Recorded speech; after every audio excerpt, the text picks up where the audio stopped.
मौत। ये एक ऐसा टॉपिक है जिसने इंसान को शुरू से ही फैसिनेटेड और डराया है। हमारी फिजिकल एग्जिस्टेंस का एंडिंग होना एक सच है, लेकिन इसके बाद क्या होता है, यह सवाल हमेशा हमारी क्यूरियोसिटी को अवेकेंस रहता है। क्या मौत बस एंडिंग है या फिर ये एक नई वर्ल्ड का दरवाजा है?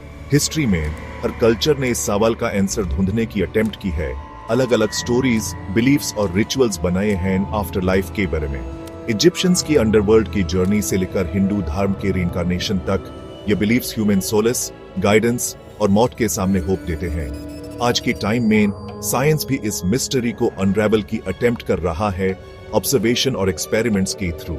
जबकि पक्का आंसर अभी भी नहीं मिला है, न्यूरो साइंस और क्वांटम फिजिक्स जैसे फील्ड्स में नई डिस्कवरीज से ऐसे पॉसिबिलिटीज खुल रहे हैं जो सजेस्ट करते हैं कि कॉन्शियसनेस सिर्फ फिजिकल बॉडी तक ही लिमिटेड नहीं है। यह वीडियो आफ्टर लाइफ की मिस्ट्री में झांकेगा, पुराने बिलीफ्स और मॉडर्न साइंस दोनों पर्सपेक्टिव्स से। हम टाइम और कल्चर्स के जर्नी पे निकलेंगे और दिखेंगे कि मौत के बाद क्या है। इस सवाल ने इंसान को कैसे फैसिनेटेड किया है। पुरान इजिप्शियंस का कॉम्प्लेक्स आफ्टर लाइफ में फेथ था, जिसमें हार्ट वेइंग सेरेमनी इंपॉर्टेंट थे। उनका मानना था कि मौत के बाद इंसान के दिल को माद के फेदर से वेह किया जाता था, जो ट्रूथ और जस्टिस को रिप्रेजेंट करता था।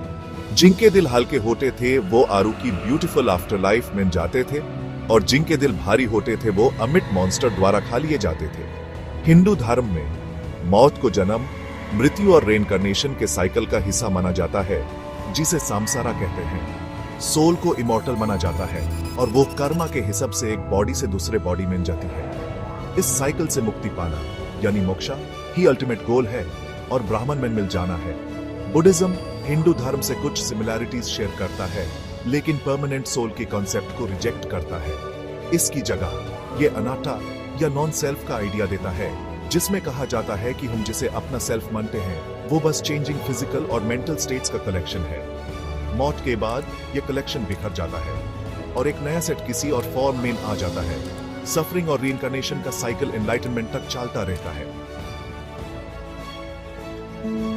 20th सेंचुरी में नियर डेथ एक्सपीरियंसेस या NDEs के स्टडी एक इंटरेस्टिंग रिसर्च एरिया बन गया, जिसमें कॉन्शियसनेस और आफ्टर लाइफ की पॉसिबिलिटी के बेरे मेन इंसाइट्स मिल सकते हैं। NDEs profound life altering experiences होते हैं, जिन्हें वो लोग रिपोर्ट करते हैं जो मौत के करीब पहुंच चुके होते हैं, मोस्टली कार्डियक अरेस्ट या किसी और लाइफ थ्रेटनिंग इवेंट के दौरान। NDEs में कॉमन एलिमेंट्स हैं पीस और वेल बीइंग का एहसास, out of body experience, mayor you loved ones से मिलना और अपनी लाइफ का रिव्यू। कुछ साइंटिस्ट्स इन एक्सपीरियंसेस को डाइंग ब्रेन में फिजियोलॉजिकल चेंजेस से जोड़ते हैं, जबकि दूसरे सजेस्ट करते हैं कि NDEs शायद एक अलग ही रियल्म की ग्लिम्प्स हो सकती है। न्यूरोलॉजिकल स्टडीज से पता चला है कि कार्डियक अरेस्ट के दौरान ब्रेन में इलेक्ट्रिकल एक्टिविटी बढ़ जाती है, जो शायद कुछ NDEs की एस्पेक्ट्स को एक्सप्लेन कर सकती है। लेकिन क्रिटिक्स का कहना है कि ये एक्सप्लेनेशंस कई NDE अकाउंट्स की क्लैरिटी और विविडनेस और कल्चर्स और टाइम पीरियड्स में सिमिलैरिटीज को एक्सप्लेन नहीं कर पाती। कल्चरल और इंडिविजुअल डिफरेंसेस के बावजूद नियर डेथ एक्सपीरियंसेस में कई सिमिलैरिटीज होती है। एक कॉमन एलिमेंट है अपने बॉडी से बाहर टू बी का एहसास, इवेंट्स को दूर से देखना। लोगों ने अपने फिजिकल बॉडी के अपर फ्लोट करने, मेडिकल प्रोसीजर्स देखने और ऐसी बातें सुनने का भी बताया है जो तब हुई जब वो क्लिनिकली डेड थे। दूसरा कॉमन थीम है एक लाइट वाली चीज से मिलना, जिसे अक्सर एक रेडियंट फिगर बताया जाता है जो लव, कंपैशन और पीस से भरा होता है। यह बीइंग टेलीपैथिकली कम्युनिकेट कर सकता है, गाइडेंस, रीअश्योरेंस या लाइफ रिव्यू दे सकता है। कुछ लोग मरे हुए लव्ड वन से मिलने की बात करते हैं, जो अक्सर ऐसे ही इथेरियल लाइट में होते हैं। लाइफ रिव्यू भी NDE अकाउंट्स में कॉमन है। लोग अपनी लाइफ का पैनोरामिक रिव्यू देखने, पास्ट इवेंट्स रिलेव करने और अपने एक्शंस के दूसरों पे इमोशनल इंपैक्ट को फील करने की बात करते हैं। इस रिव्यू के साथ अक्सर जजमेंट का एहसास होता है, किसी एक्सटर्नल सोर्स से नहीं बल्कि खुद से। Section 5 quantum immortality unknown world manically. Theoretical physics की वर्ल्ड में क्वांटम इमॉर्टैलिटी का कॉन्सेप्ट मौत और कॉन्शियसनेस के बेर में एक अलग ही पर्सपेक्टिव देता है।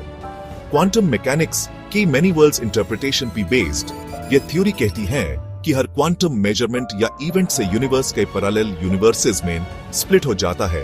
हर यूनिवर्स एक अलग आउटकम रिप्रेजेंट करता है। ह्यूमन कॉन्शियसनेस पे अप्लाई किया जाए तो क्वांटम इमॉर्टैलिटी का कहना है कि मौत के बाद हमारा कॉन्शियसनेस एंडिंग नहीं होता, बल्कि एक पैरेलल यूनिवर्स में कंटिन्यू होता है जहां हम सरवाइव कर जाते हैं।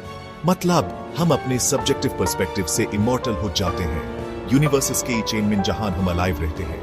इंटरेस्टिंग है, लेकिन ये नोट रखना इंपॉर्टेंट है कि क्वांटम इमॉर्टैलिटी अभी भी स्पेक्युलेटिव और कंट्रोवर्शियल है साइंटिफिक कम्युनिटी में। मेनी वर्ल्ड्स इंटरप्रिटेशन भी क्वांटम मैकेनिक्स के कई इंटरप्रिटेशंस में से एक है और कॉन्शियसनेस पे इसका एप्लीकेशन और भी डिबेटेड है। Section 6 cultural narratives world across sky stories. History में वर्ल्ड अक्रॉस की कल्चर्स ने आफ्टर लाइफ के बेयर में काई स्टोरीज बनाई हैं। ये स्टोरीज जो अक्सर जनरेशन से पास होती हैं, कंफर्ट, गाइडेंस और मौत और फिजिकल रियल्म के बाद एग्जिस्टेंस को समझने का फ्रेमवर्क देती हैं। एंशिएंट ग्रीक मिथोलॉजी में मेरे हुए लोगों की आत्माओं को रिवर स्टिक्स के पार अंडरवर्ल्ड में ले जाया जाता था, जहां हडेस का राज था।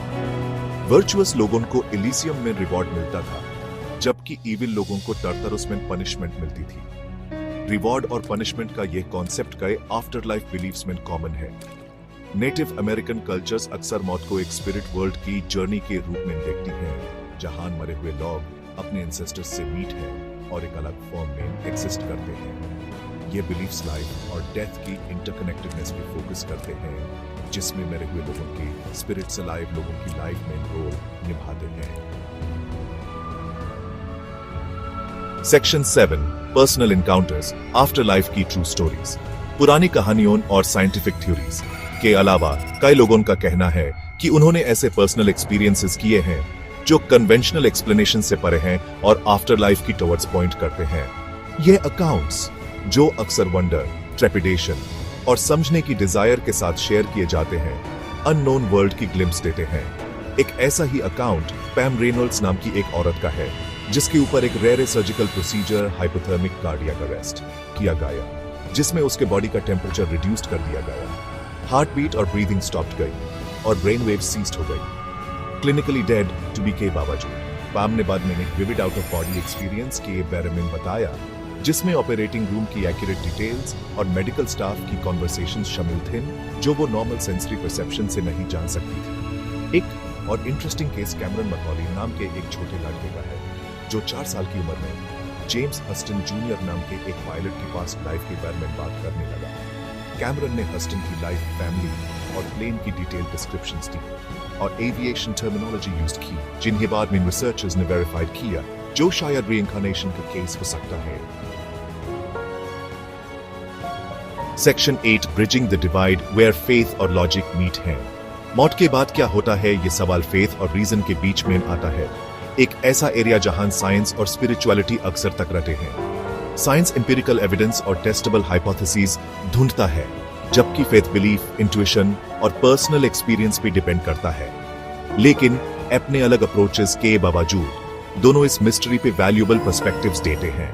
कुछ लोगों का कहना है कि साइंस और रिलीजन कंपैटिबल नहीं है, कि human rational, evidence based world view और फेथ बेस्ड पर्सपेक्टिव में से एक चूज करना होगा। लेकिन दूसरे हार्मनी की पॉसिबिलिटी देखते हैं और मानते हैं कि साइंस और स्पिरिचुअलिटी एक दूसरे को कॉम्प्लीमेंट और एनरिच कर सकते हैं। साइंस डेथ की बायोलॉजिकल प्रोसेसेस और नियर डेथ एक्सपीरियंसेस कई मैकेनिज्म्स, कई बेयरमेन इंसाइट्स दे सकता है, जबकि स्पिरिचुअलिटी लाइफ और डेथ के मीनिंग और पर्पस को समझने का फ्रेमवर्क देती है। अल्टीमेटली मेन आफ्टर लाइफ की बेयरमेन आंसर्स की सर्च एक पर्सनल जर्नी है, जो हमारे बिलीफ्स, एक्सपीरियंसेस और वर्ल्ड की इंटरप्रिटेशन से प्रभावित होती है। सेक्शन 9 कंक्लूजन एक never not ending to be one journey. मौत और आफ्टर लाइफ की बेरमेन ह्यूमन क्यूरियोसिटी हमारी एक्सप्लोरेशन की डिजायर, अननोन को समझने की डिजायर और फिजिकल एग्जिस्टेंस की लिमिटेशन से परे जाने की ललक को दर्शाती है, जबकि डेफिनेट आंसर्स अभी भी नहीं मिले हैं। मौत के सामने नॉलेज और मीनिंग की एक्सप्लोरेशन एक ऐसा जर्नी है जो करने लायक है। पुराने बिलीफ्स, साइंटिफिक इंक्वायरी और पर्सनल एक्सपीरियंसेस सभी आफ्टर लाइफ के बेरमेन ह्यूमन अंडरस्टैंडिंग में कंट्रीब्यूट देते हैं। वेदर हम पुरानी कहानियों में सोलस ढूंढें, साइंटिफिक एक्सप्लोरेशन से एम्पिरिकल एविडेंस ढूंढें या पर्सनल नैरेटिव्स की पावर का सहारा लें, मौत के मिस्ट्रीज को अनरावल की अटेम्प्ट ह्यूमन एक्सपीरियंस का एक इंपॉर्टेंट हिस्सा है। जैसे जैसे हम कॉन्शियसनेस की बाउंड्रीज, रियलिटी की नेचर और फिजिकल रियल्म के बाद एग्जिस्टेंस की पॉसिबिलिटी को एक्सप्लोर करते हैं, हम एक ऐसे डिस्कवरी की जर्नी पे निकालते हैं जिसका कोई एंड नहीं है। आफ्टर लाइफ, वेदर एक कंफर्टिंग बिलीफ हो, एक साइंटिफिक पजल हो या एक प्रोफाउंड मिस्ट्री हो, हमारी इमेजिनेशन को अवेकेंस रहता है और लाइफ, डेथ और यूनिवर्स के बेर में हमारी अंडरस्टैंडिंग को शेप करता है।